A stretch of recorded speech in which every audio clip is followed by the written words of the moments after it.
Hello, this is Burke Lyle here, and welcome to this edition of Atlanta and Around the Majors Baseball Show. So, in this show, we're going to talk about the award finalists. We're going to make our predictions of who's going to win, and then we're also the All MLB team. Since fans are allowed to vote, I voted for the first team. I think that's who you vote for, and then I also chose who I would have on the second team. And boy, there's a lot of tough decisions, especially when it came to pitchers. So let's go Manager of the Year. AL, Terry Francona, Scott Servais, Brandon Hyde.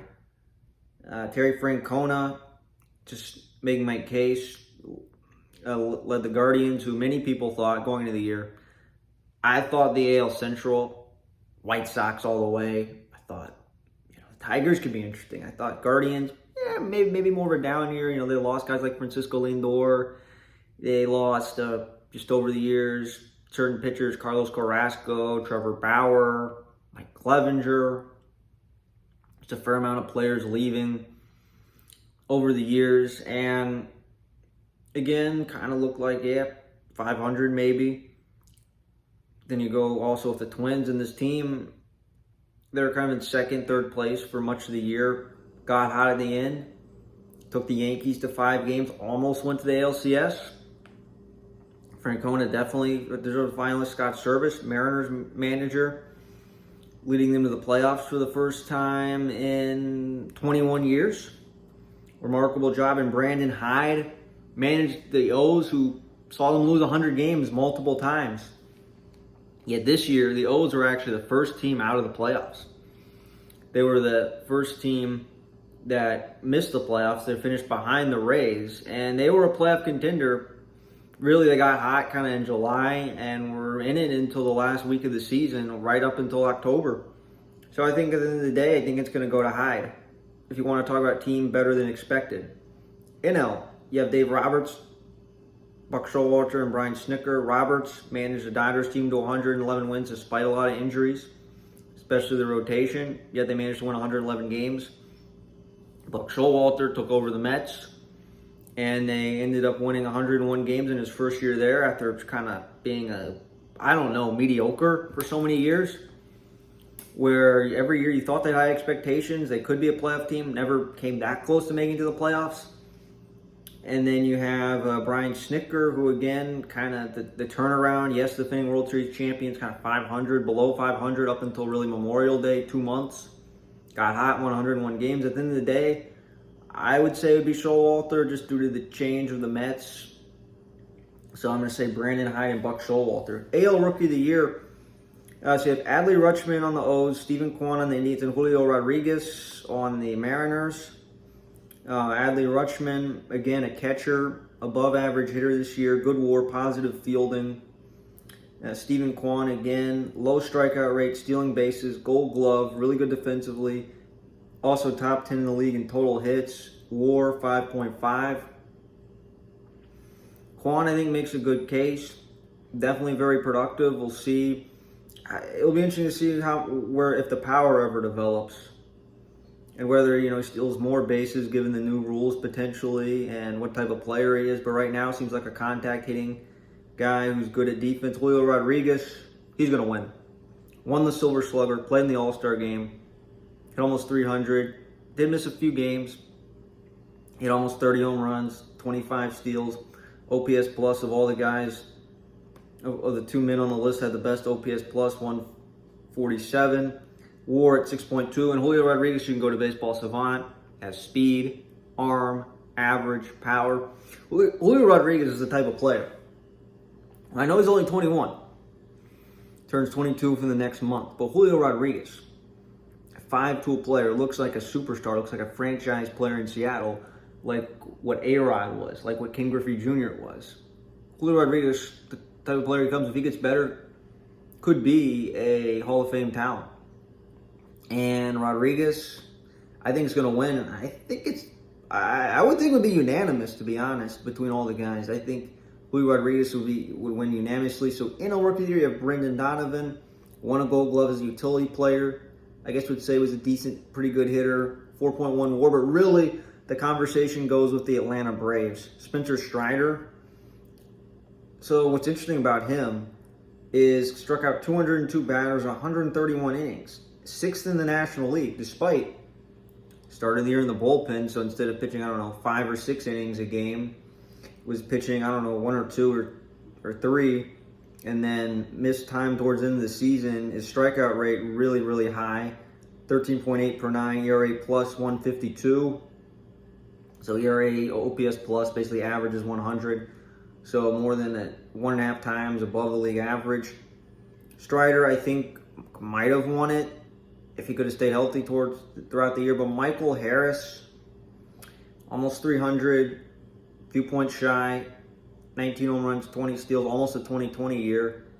Despite not coming up until late May, OPS plus of 135, 5.3 WAR. Brave season. You know what? The turning point in the Brave seasons were those two guys. Again, we just mentioned Brian Snitker earlier. The Braves were a 500, below 500 team. Harris comes up on the 28th. That's when the team gets hot. That's the turning point. Strider moves to rotation. All happened within a few days, and that's when everything changed. And I would give it to Michael Harris again. He looks like a 5-tool talent, 300 average. Hitting 19 home runs. Might hit 30 next year. Might be a 30-30 type player. Defense. Has it all. 5-tool talent. Kind of like Julio Rodriguez. Those might be players to watch for in the future. All right. So we just did rookie. Excuse me. Excuse me. Yeah. So now we'll go to Cy Young and drink some water.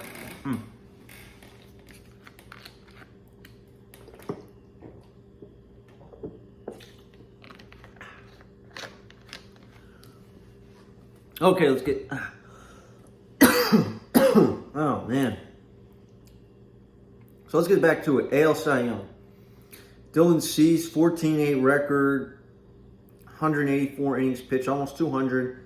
220 ERA, 227 strikeouts, about the same as it was last year. ERA plus 180, 6.4 WAR. Walk rate is higher. If he had a lower walk rate, it would be interesting to see what type of pitcher he would be. I think could throw 200 innings. And... so that's the thing. I think he has room to grow. Alek Manoah on the Blue Jays again. And the thing about Cease is, last year I'd say he was maybe the 3rd best pitcher on the White Sox. He has emerged as the best pitcher on the White Sox, better than Lucas Giolito. Alek Manoah, the ace of the Blue Jays, 5.9 WAR, 174 ERA plus, 222 ERA, 180 strikeouts. All-star appearance again on an up-and-coming Blue Jays team. But who I think is going to win the Cy Young? Last finalist, Justin Verlander. I'm going to go Verlander on winning the Cy Young. So Verlander, 18-4, 175 ERA, 175 innings pitched, 185 strikeouts, 5.9 WAR, 220 ERA plus. So led the league in ERA plus, whips and hits per 9. So again, it's his efficiency. Yeah, the strikeout rate is not as high as it once was, a little bit lower. But this is Verlander coming back from Tommy John surgery, missed 2021. Now he's healthy. Now he has a chance to recapture that Cy Young. This would be his 3rd in his career, in his Hall of Fame career. So Manoah, Cease, really good years, but it's going to go to Verlander. Okay, so now we'll go to the NL side. And by the way, it's Alcantara, Max Fried, and Julio Urias. Alcantara on the Marlins. So I was looking at this, looking down the list. The last Dominican pitcher to win the Cy Young, I think, was Bartolo Colon. But before that, it was Pedro Martinez. So you think about it, it's been a while since you had a Dominican pitcher win the Cy Young. Alcantara, you'd say, is a throwback pitcher. 228 innings, ERA, 228, 207 strikeouts, 6 complete games, led the MLB. Which, think about it. Think about his totals. WAR, first among pitchers. I think his WAR was a little over 8. But Alcantara, I mean, again, think about today's day and age. Pitchers go 5-6 innings nowadays instead of 7, 8, 9. And for him to lead the league in complete games, and pretty much every time he starts has a chance to go the distance, which again, throwback. If there's any new rules, it would be interesting to see if he could ever approach double-digit complete game totals. And what I would say is I hope more pitchers around the league. Look, double-digit complete games are just not going to happen anymore. But I would like to see more pitchers getting, 5, 6, 7 complete games, a number like that. where you could just be, more pitchers. So more pitchers throwing 200 innings, more complete games. League-wide, I'd like to see 100 complete games or more. Again, we're never going to go back to 500, 1,000. It's not going to be the way it used to be. I think we know better now than we do then. But I feel like you need a balance. I feel like Alcantara could be that model for what a starting pitcher should be like. And granted, not every pitcher is Sandy Alcantara. That's something we need to mention too, but I wish we had more pitchers kind of like them. Max Fried, an ace on a 100-win team, 14-7, 248 ERA, 185 innings, ERA plus, third in the NL at 164, 5.9 WAR. He was the ace on a 100-win team. Julio Urias, 17-7, 175 innings pitched, 166 Ks. His ERA plus of 194 led the league. Has a low walk rate, 4.9 WAR. You know what? Between the WAR of all the guys, yes, Urias, just want to mention that was the best Dodgers starting pitcher from start to finish. Walker Buehler blew out the elbow. Kershaw spent some time on the IL. Sure, you had Tyler Anderson. Tony Gonsolin got hurt towards the end of the year. He was having a great year as well.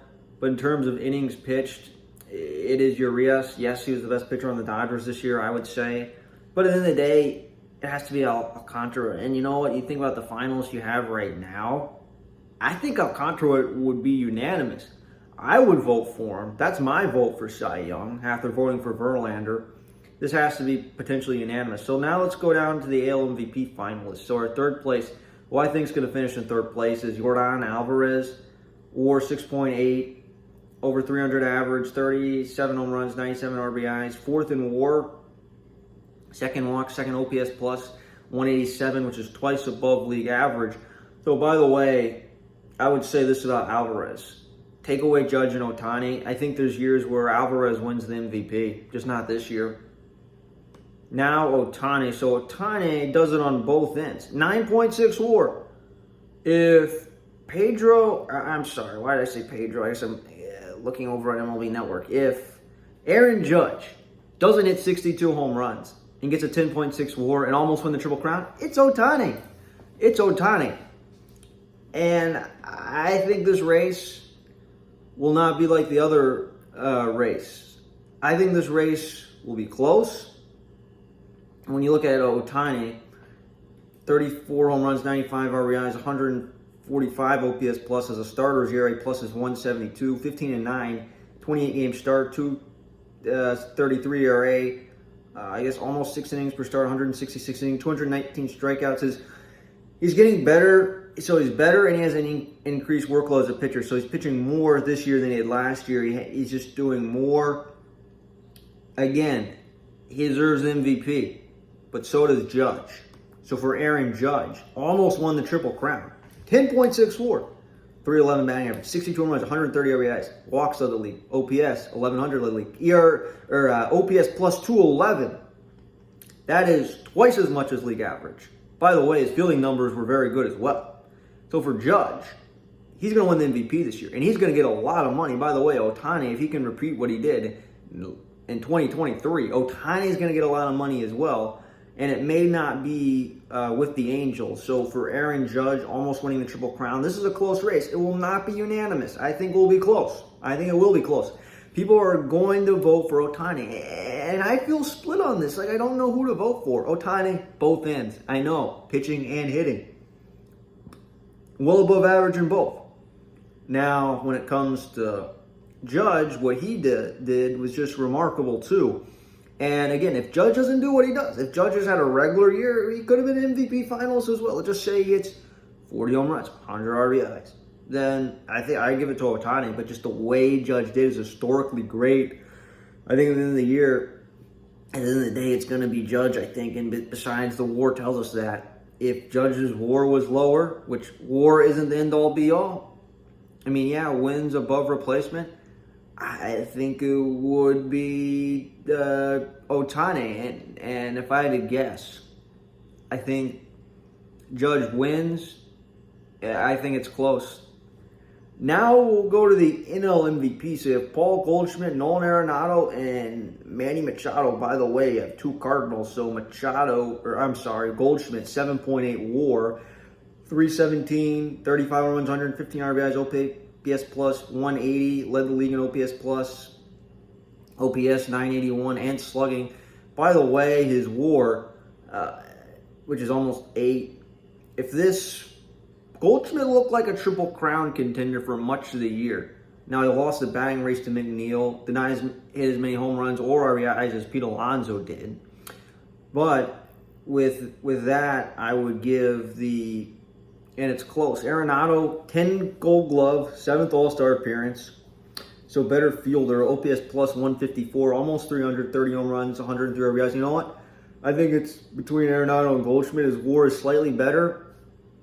And then Machado, 6.8 WAR, almost 300, 32 runs, 102 RBIs again. Part of that Padres NLCS team that I think surprised people and knocked out the Dodgers again. And I think, you know what I've heard about Machado is he's becoming, I think, a leader.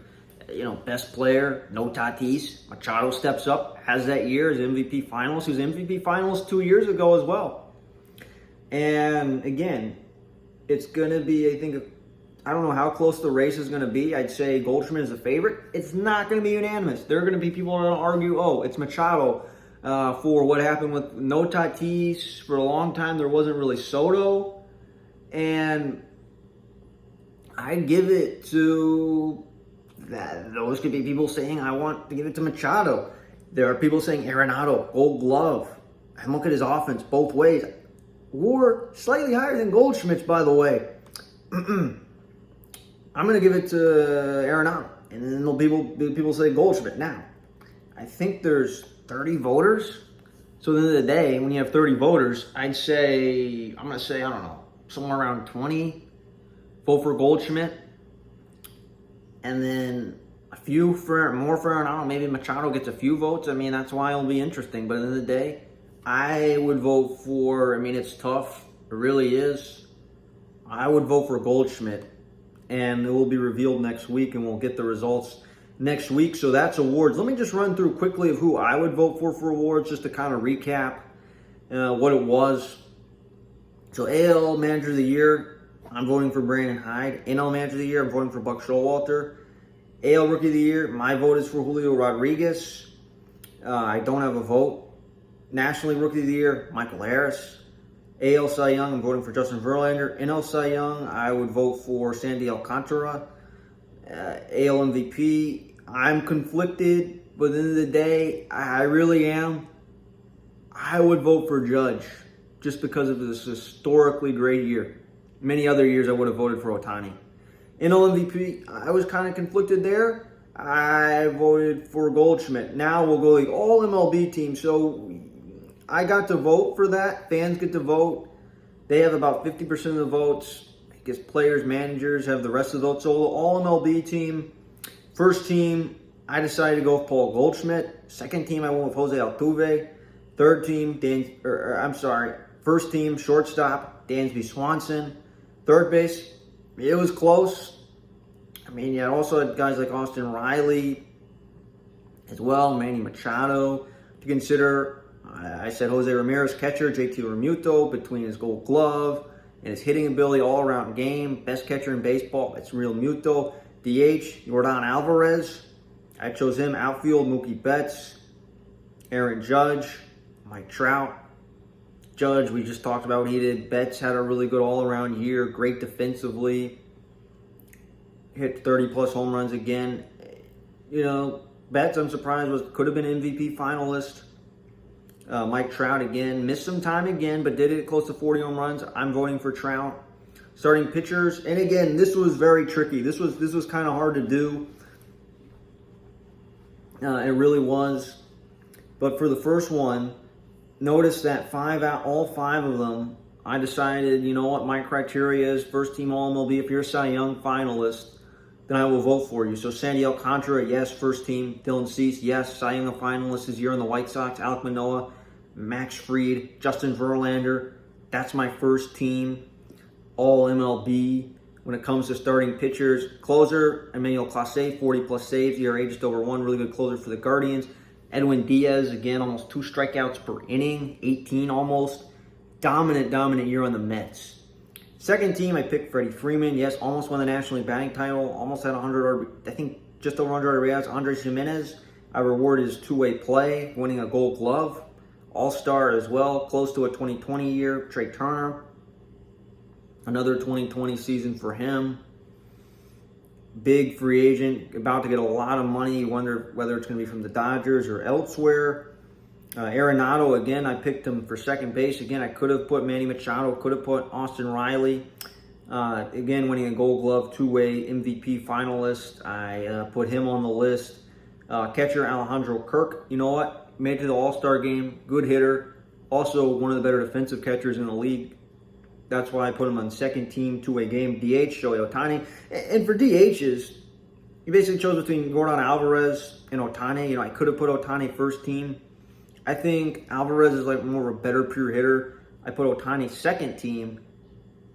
And outfield, this was a little bit tricky. I put Julio Rodriguez for what he did. That's what would be on my second team. Kyle Tucker, again, all-around game. I think he won the Gold Glove, or was certainly a finalist. Certainly good defensively. And his hitting, again, two-way player, Michael Harris, just scratching the surface.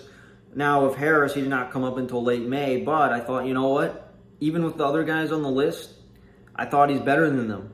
And now, whether he gets put on All-MLB or not, he's definitely a candidate. I guess qualifies, meets a certain criteria, so I voted for Michael Harris. And since you have 6 Cy Young finalists on 10 spots, the only Cy Young finalist on the second team I put was Julio Urias. I thought about putting him in the first team, putting him in the second team. Framber Valdez, I'm a little bit surprised he's not a Cy Young finalist. I thought he could be. Framber Valdez, his year of Houston, again, finishing games, workhorse, so good in the playoffs. Big reason why the Astros won the World Series. Garrett Cole struck out a lot of batters. ERA a little bit higher than you might think. Shohei Ohtani, again, his pitching performance, put him on the list as well. So again, will definitely appear on the All-MLB team. Maybe as a DH, certainly in one of the categories of starting pitcher, maybe twice. Again, the dominance of Shohei Ohtani. And then I put Corbin Burns on the list as well. Again, struck out well over 200, I think close to 250. And then his earned run average was below 3. Burns won the Cy Young last year. Definitely a contender again this year. And it was hard. I had to leave some pitchers off. Now, I don't have the list in front of me. In fact, let me just pull it up.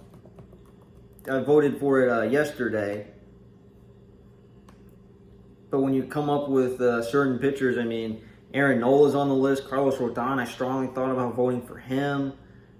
I could have put Kyle Wright on the All-MLB team. Zach Gallen, that was tough to leave off.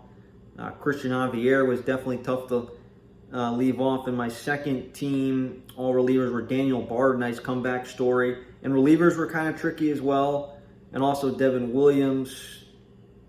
I mean, you think about dominant closers. I mean, you could have put Ryan Helsley. I thought about putting him. Clay Holmes, thought about him. Jordan Romano, thought about putting him on. Came up short. So first base, obviously I put Goldschmidt and Freeman. Pete Alonso, I could have chosen. That's someone who will definitely get some votes.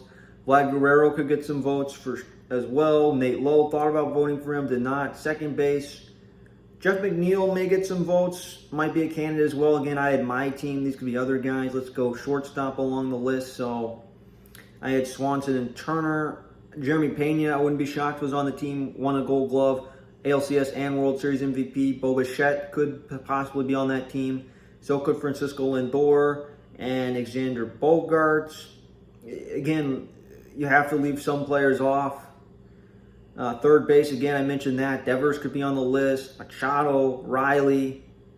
Again, tough decisions to leave certain players off. Again, I had to leave Machado off one of the All-MLB teams. That was difficult.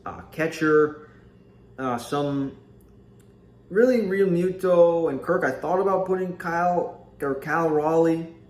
Again, really good defensive catcher, almost 30 home runs. You could think about Travis d'Arnaud, maybe Will Smith as well. DH, it's really not that close. I mean, it's Alvarez and Ohtani. Vogelback, yes, is on the list. Harper's on the list, missed too many games. And then Pujols is on the list. Good for him.